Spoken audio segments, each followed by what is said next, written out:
the Rob Dibble Show with Ben Darnell on your afternoon drive. Happy Monday to everybody. Get back to work. Champion Monday for the Uconn women's basketball team as they're in the finals of the Big East tournament against Georgetown tonight. Bob Joyce, Debbie Fisk on the call here tonight. And Bob Joyce joins us now on the Rob Dibble Show hotline. Bob, how are you, buddy? Hey, Bob. Raring to go here. Welcome to Championship Monday, guys. It's kind of a regular thing here with this basketball team. I know. Ben calls it the Uconn Women's Invitational instead of the Big East Tournament, just jokingly. But obviously, this is one of the greatest weekends I can remember for Uconn women's basketball. After Aaliyah Edwards gets a broken nose on Saturday, they play with 7 on Sunday. Describe yesterday's action and just a great game against Marquette, especially in the last, halfway through the third quarter and the whole fourth quarter. Pitch shutout basketball. Never thought you'd be hearing me say that for almost 15 minutes. It was phenomenal. And they controlled the pace, but that was basically the story of the whole game, how well UConn defended. They were spectacular defensively the entire game, but the tone was set right off the bat when Paige Bueckers jumped center against Liza Carlin. Both of them have gone up against each other in high school. Liza kind of got a kick out of it. Paige won the opening tap. She scores the first bucket. She scores the second. And then on a beautiful behind-the-back move to the hoop, she gets a wraparound pass to KK, who finds Nika on the wing, drains a three. And that really set the tone for the whole game. And defensively, they were just outstanding, particularly in the post. I mean, only 6 points in the paint in the entire game for Marquette. What can you say about this defensive effort? And, what Paige has done, not just yesterday, but Saturday, too, in the scoring department, if you look at the box score, other than the assists, where Nika had one more assist yesterday, Paige has led the team in every statistical category the 2 games that they have played here at Mohegan Sun. Now the question is, can they do it one more time against a Georgetown team that's playing with a heavy heart, with their coach passing away before the season? It turned out yesterday would have been Tasha Butts' 42nd birthday. So they're playing with a lot of emotion, playing tremendous defense themselves. So it could be a very interesting game tonight. I don't expect it to be a high-scoring game tonight. I think the first team to get the 50 wins. But one thing we know for sure, the best player on the floor tonight will be wearing number 5, or is that an S on her jersey for Superwoman. But Paige Bueckers will certainly have a chance to be the difference. And if she is the difference, she will be the most outstanding player of this tournament. The one thing I was so impressed with yesterday, Bob, without Aaliyah Edwards, and we'll get to the Aaliyah update here in a little bit, but without Aaliyah Edwards playing the 5, obviously Ice has got to play 40 minutes at that role. But the rotations of Caden Samuels coming in and having to play a 4 and sometimes help defense with the 5 spot, just the transition defense that they had, and it seems like every rotation was without missing a beat. And for you to come out there with the game plan that had to be put together in less than 24 hours, minus an Aaliyah Edwards, to me, that was the most impressive thing. But talk about those little X's and O intricacies without Aaliyah Edwards there, the things that the rest of the 7 have to do to make up with their absence. Yeah, a lot of it's communication, and let's remind ourselves who the head coach is and who the coaching staff is. I mean, Gino is a magician when it comes to drawing up X and O's. Obviously, it's up to his teams to execute them, but he came up with a great game plan. Now, yes, they were playing what I would deem a very passive Marquette team. They're not tough like they're going to see tonight against Georgetown. But the rotations were good. The communication was very good. Yes, it certainly did not hurt the fact that Marquette, when they had open looks, particularly early, could not knock them down. I think they started like 0 for 13 at the start and just never got really much better from there. So that certainly helped. When they had open looks, they could not convert. And the other thing, too, is a lot of that, especially in the first half, guys, they put a lot of emphasis on Carlin and King not to get going, and to some extent Mackenzie Hare. I don't think Marquette used Mackenzie Hare certainly enough. Agreed. On the floor yesterday. I mean, she was 3 for 3 from 3, and that's basically the only 3 touches she got to even shoot the ball. But they did a really good job on Carlin and King, and they forced other people to make shots, a lot like what opposing teams do to Aaliyah Edwards when she's in there, and Paige Bueckers force other people to make shots. And ultimately they didn't. Rosen Kumu did not make a shot yesterday. Skylar Forbes, the Canadian freshman off the bench, could not make any shots yesterday. So it was really hard for Marquette. And then once UConn just clamped down, they really took over in the third and really demoralized Marquette. And, of course, the big moment of the game, the nail that, hammered the coffin shut was Bueckers' three at the top of the key. Just a right of it at the buzzer to end the third. And the energy that they fed off of this Uconn team, off the folks here in the building at Mohegan Sun. I think it's just a whole lot of things, Ben, but defensively they didn't miss a whole lot. But tonight's going to be tougher because Georgetown's got a bigger team. They play more physical brand of basketball. I expect Georgetown to be able to rebound the ball much better than Uconn tonight. But the thing that Uconn's got to do, and as they did in the two games against Georgetown earlier, they've got to get turnovers, and they've got to get points off those turnovers. If they can do that and get the transition game going, they'll be fine. If Georgetown, who's not known as a great offensive team, gets going, could be different, but I still like the Huskies in this one.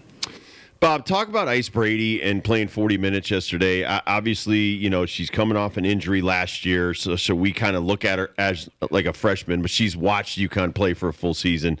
Then thrust in there for 40 minutes yesterday, and a lot of these freshmen now getting the handle on playing 3 games in 3 days and getting to the finals and things like that. How do you think that they've handled it? Because I think KK Arnold, Ashlyn Shade have played so many minutes, way more than they played their final year in high school. But describe some of the logistics of putting all these freshmen on the floor for so long. It's certainly something Gino talked about after the game yesterday. He didn't want to have to do because that's not what he normally does.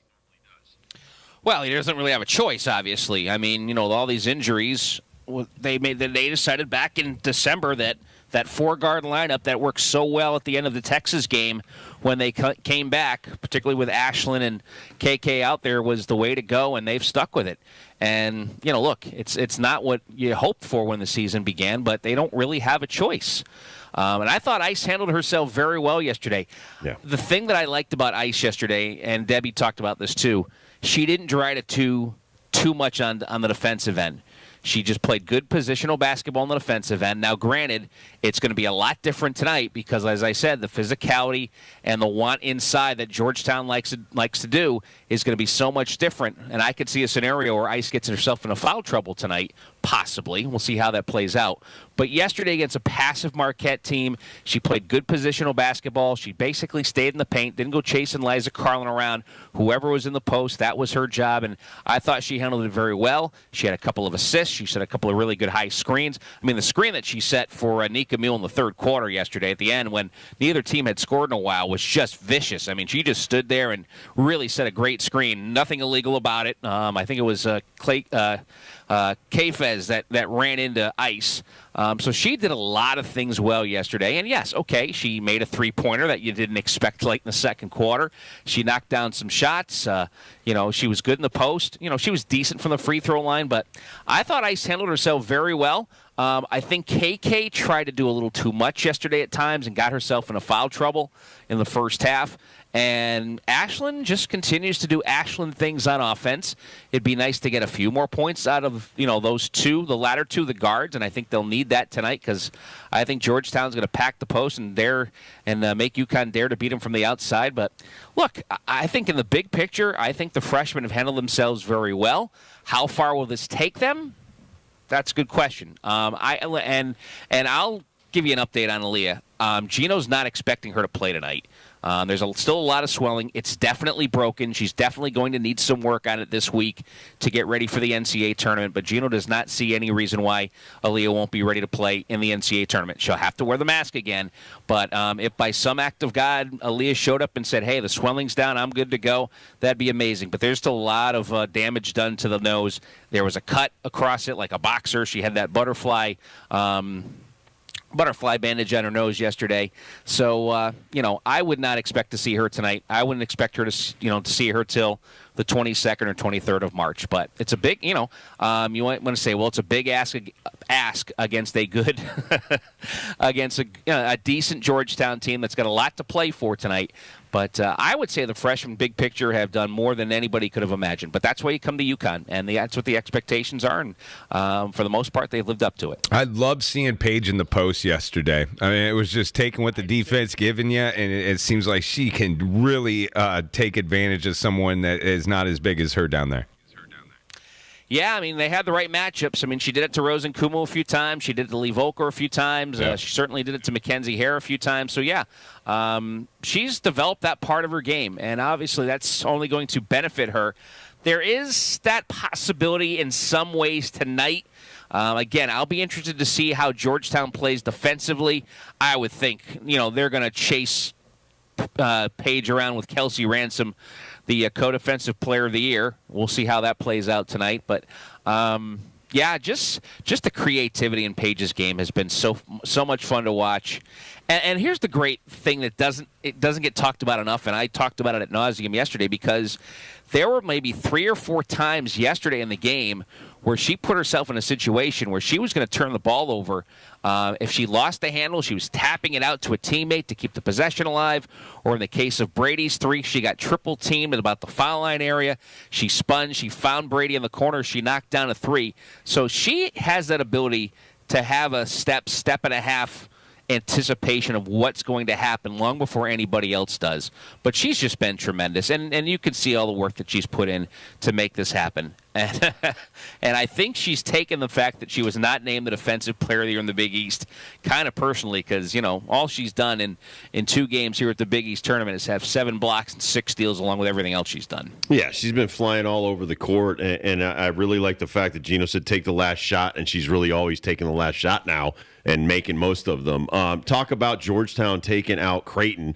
Creighton was the number 2 seed coming in. They're still nationally ranked, and huge upset yesterday. They played a great game. Creighton's got to be shocked that they're not in the final. I'm shocked they're not in the final, but they, they're perimeter first as opposed to inside first, and Georgetown sped them up defensively a lot like what Uconn did. They forced them into taking some tough shots, and they didn't make them.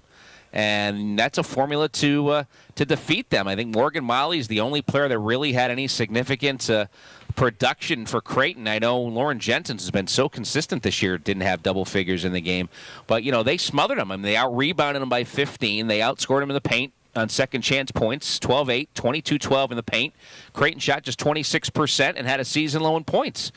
They were 5 of 26 from 3, and that's their bread and butter. I mean, this is the team leader in the conference in 3-pointers made per game at 9, and they only made 6. And this Georgetown team, they get after it defensively. Ever since they played Uconn on Senior Day, they've only given up, I think, 60-plus points once, but they've reeled off 4 straight wins. 49 points a game they're allowing opponents since they played Uconn. They've allowed under 50 4 times, and they're plus 15 in rebounding, on average in those games. Now, granted, Uconn is a different beast, and Uconn scored the 2 highest point totals against them all season long, 85 and 86. But that was with Aaliyah Edwards in the lineup. Let's see what it looks like tonight. They've been really good defensively. And again, if you've not heard the story, Tasha Butts was their head coach. She was hired in the offseason. She passed away of breast cancer in October.